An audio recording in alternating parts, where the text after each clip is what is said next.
We're thankful that he was such a great man that people loved him the way he was. And he wasn't just a great man, but he was a good man. And that people just wanted to be a part of what he was doing. You know, whether that was coming here for a meal or at church or anything else, is just you felt loved when you were around Clark.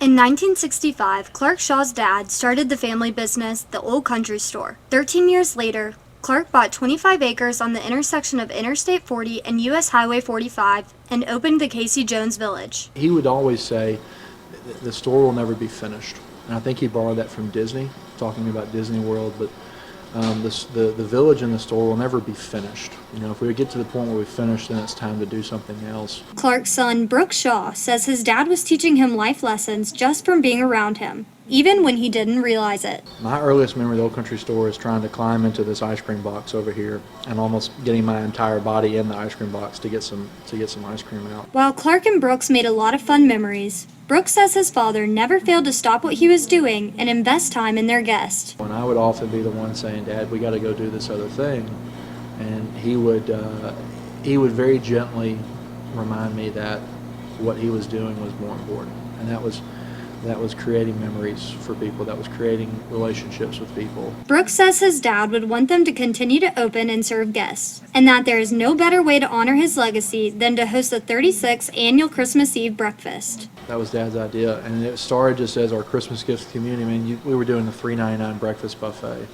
and not making a penny on the day, really taking a loss on the day, but we have had people that have come every single year since the inception. Brooks says many people who have traveled through West Tennessee have stopped at the village. Dedicating his life to hospitality and family, Clark's mission was to create a gathering place for the community. If Dad had a final message, one of them would be, don't forget about us. Come back and enjoy a good meal, and not just for my family's sake, but again for the nearly 100 people that work with us. Is come in and share stories, come in and share a good meal, and help support us. Brooks emphasizes that the legacy Clark leaves behind is not just as a businessman, but as a human being who felt called to love others as he was loved. They're very big shoes to fill, but I can't fill them on my own. I think it's going to take our entire organization stepping up, and my family, and to fill one man's legacy.